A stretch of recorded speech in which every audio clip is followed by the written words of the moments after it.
Ngayon guys, tuturuan ko kayo kung paano magpalit ng heater plug. Bibigyan ko rin kayo mga tips kung paano tanggalin yung heater plug kasi yung ganitong pagtatanggal kasi maselan. May possible na maputol, ma-lost thread, kaya dapat aware tayo sa mga dapat gawin. Syempre, itong heater plug na ito,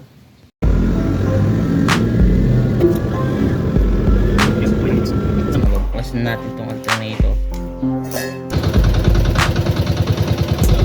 Okay guys, welcome back to our channel. Rescue na naman tayo. Plug na yan, yun yung tumutulong sa makina para sa startup ng engine mapainit yung combustion chamber para mas mapadali masunog yung fuel. Ngayon, syempre kasama sa maintenance, ito ay malapit na mag 150,000 kilometers. Papalitan na rin natin yan. Ngayon, sa pagtatanggal nito, wag natin tong tatanggalin. Unang-una, wag natin tatanggalin ng mainit ng makina kasi itong head nito is aluminum. Then itong heater plug niya is pundido. Kapag mainit yan, nag-e-expand. Kaya kapag mainit ang engine, kapit yung thread. Kaya pag niluagan nyo, may possible na ma-lost thread or maputol tong heater plug. And then yung dulo nito ay may yung mismong nagpapainit. Yun minsan, kaya dapat pag sure ball tayo, yun is lumulobo. Kaya medyo damahin natin kung expanded ba yung nasa loob. Pag expanded yun, mahirapan tayo matanggal. Pero kung hindi naman, pwede nating ituloy yung pagtatanggal. Yan. Yan, ito. Luluwagan na nga. Ang 4 luwag na. Tanggalin natin yan.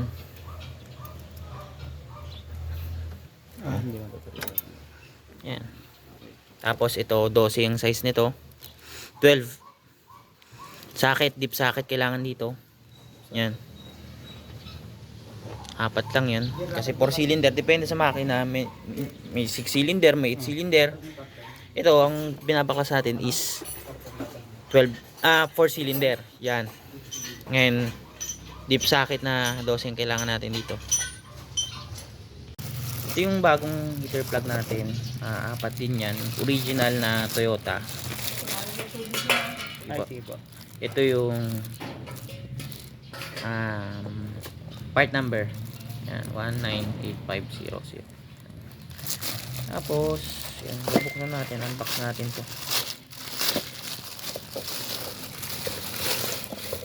Yan, tingnan natin kung parehas na parehas ba. May tip pa.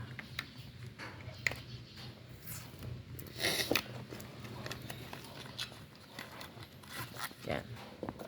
Makita nyo.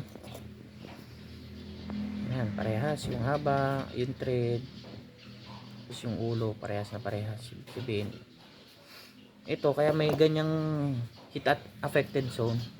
Yan, kung makita nyo parang may titanium na yan. Ito, tinest nila bago nila ibenta ng kasa. Yan. Kaya may ganyang sabihin, good yan, good. And, bakit natin papalitan to? Ano mga sintomas na dapat napalitan to? Hard starting, pag sa umaga hirap kayo magpaandar, hindi siya nagwo one click, kailangan i-warm up nyo muna, nakakailang redondo. Ayun yung sintomas nito, kaya dapat natin palitan. Pero syempre, sa tagal na rin ng sasakyan, kasama na rin sa maintenance, papalitan na natin to. Check natin lahat kung good condition.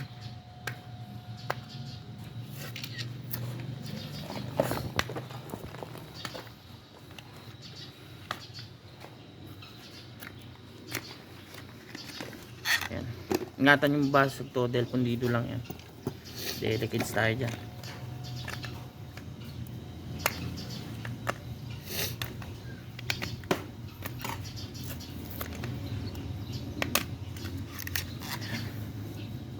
Yan. May mga heat affected zone na tinatawag.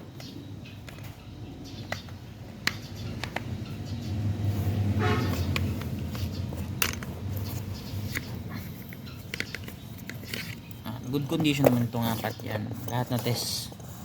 Sabihin goods yan. Ngayon ikakabit na natin yan.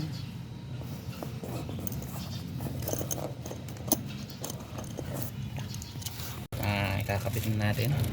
Dahan-dahan lang pagpasok. Para hindi tayo maputulan. Delikado dahil piston sa combustion chamber. Mapuputulan. Doon ang diretso niyan. Masisira. Malaking gastos. Hindi matanggalin itong head pag naputol.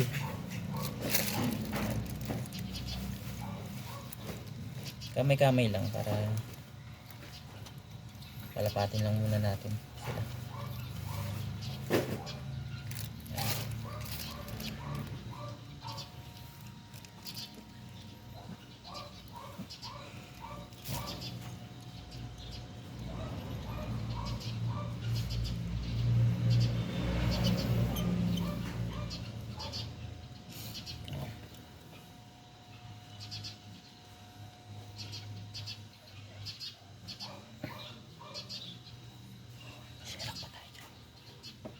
Ngayon, ito higpitan natin. Tamang higpit lang kasi 12 lang yan. Tawagan ko ng mga gulong. Yan. Pakamalos thread.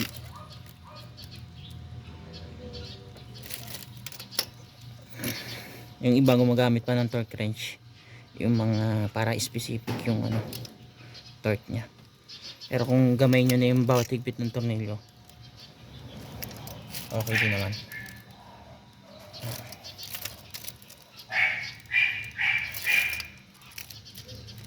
Ayan.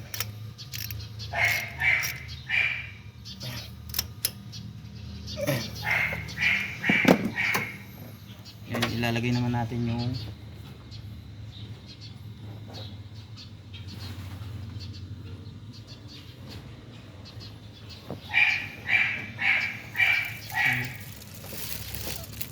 bracket.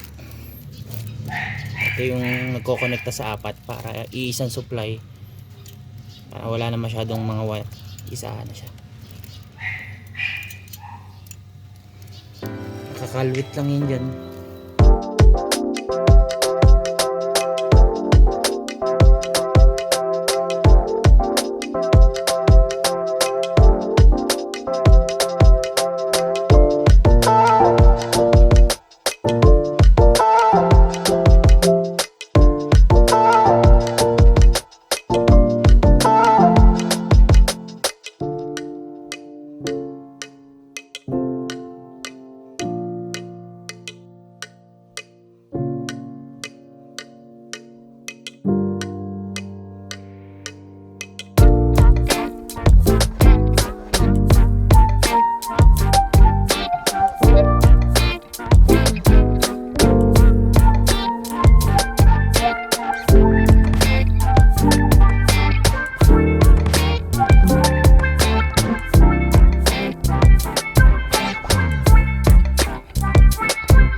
Mga susunod nating video. Thank you.